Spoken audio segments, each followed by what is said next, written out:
morning show here on the Voice of Texas. Let's get over to our guest right now. I wanted to get into this because when I saw this story, and it was put out by Chief Security Officer magazine, I said, "Man alive, we've got to talk about this because this is a trend." And again, it's been pushed by a lot of the wizards of smart in the Obama administration. I mean, we've all heard about this smart thermostat thing, which would basically allow external forces to govern how high and how low you can pump up your thermostat. And you know, a lot of the people who claim to be environmentally conscious say, "Oh, that's a good thing.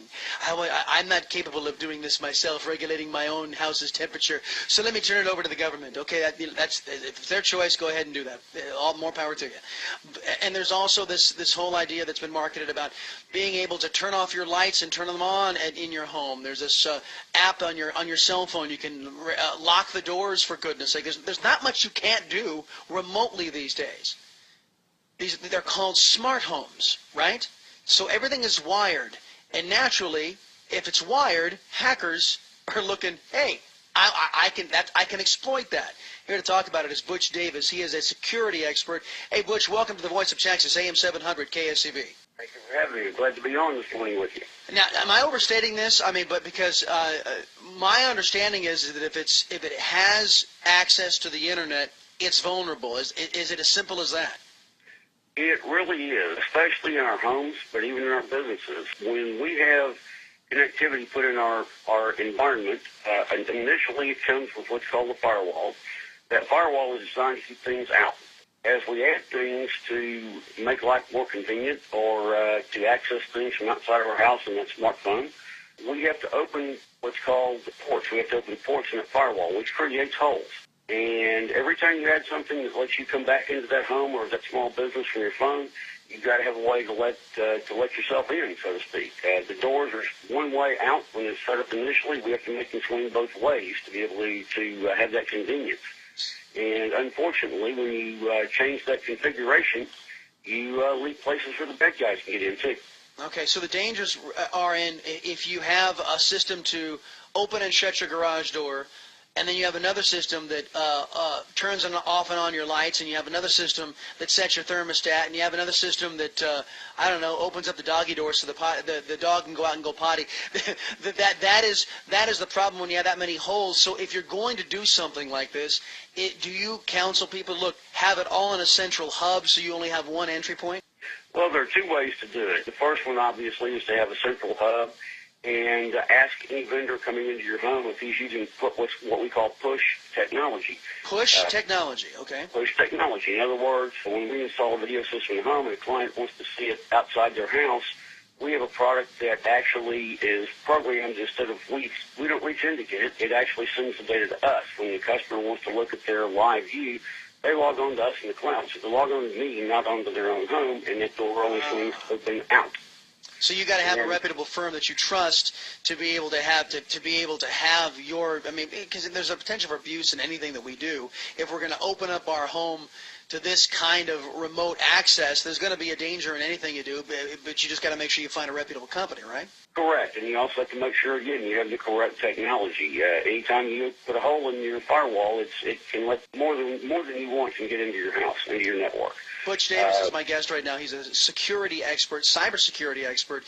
Butch, in this magazine article, Chief Security Officer magazine, they talked about a hack that was, and again, they're still trying to backtrack this. They still haven't figured it out. I think it's another cybersecurity firm was hacked by somebody that got in through their air conditioning system. They're still trying to confirm it, but that's what they suspect happened.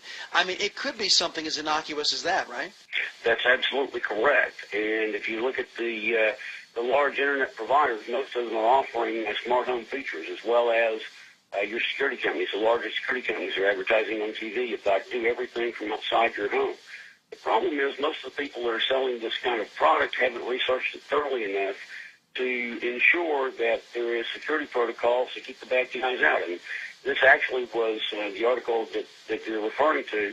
It was a large retailer, an international retailer that they suspect was hacking their AC interface with their phones. Man alive, that's just crazy. Butch Davis, my guest, cybersecurity expert. So if folks are going to do this, you already mentioned one way, basically make sure you use a third party, either the security system operator that you're contracting with as the main hub.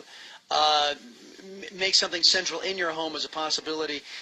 Let me just talk about the general wisdom of this whole idea of a smartphone to begin with, or a smart home, I should say, to begin with.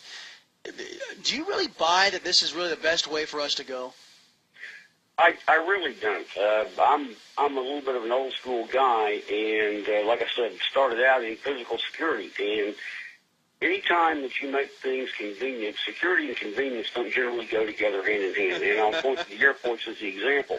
Uh-huh. We had, I'm old enough to remember when we had $19 flights between Dallas and Houston. Holy. And in those days, in the 70s, you could go to the airport. I could literally go to the airport, buy my ticket, go to the plane, get on the plane, and be in Houston in an hour and 15 minutes. Now it takes that long to go through the security process at the gate in Dallas. That's true.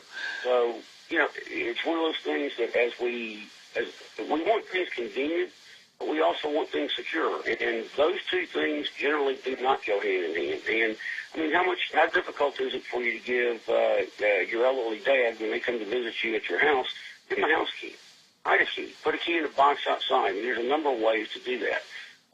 Really, do you need to see every time your kid comes home from school? Do you need to see them on that camera, have it sent to your phone? Those are the things that you really need to weigh out what you're really doing and what you're getting into, because again, convenience usually weakens security. How concerned are you, given the current state of affairs with the government? Because there's this big push to turn over remote control of our homes' thermostats to some central governing authority, but something that's overseen by the EPA. I mean, in an era where it seems that government is abusing us left and right, how concerned are you for folks turning over something as simple as their home's thermostat to somebody else? I will not turn mine over. Let's just put it that way. All right. I like the answer, but I'm right there with you, buddy, by the way. Butch Davis, security and cybersecurity expert. Appreciate your time and expertise here on the Voice of Texas, AM 700, KSEV. Thank you very much. You betcha, sir. Thank you. Maybe I'm too old school as well. I just can't make myself do it. I just can't turn over that kind of control to somebody else. I mean, if I want to have it 74 degrees in my home in the height of summer, I want to have it 74 degrees or 76 degrees. I usually set it at 76 in the summer. In the wintertime, I have it about 72. That's kind of where I'm in that range. That's my comfortable range. If I have to put on a sweater, okay, I don't mind doing that, but it's my choice. I don't want somebody else telling me, oh, wear 3 layers of clothing inside your home. No, thank you. All right, coming up, your phone calls.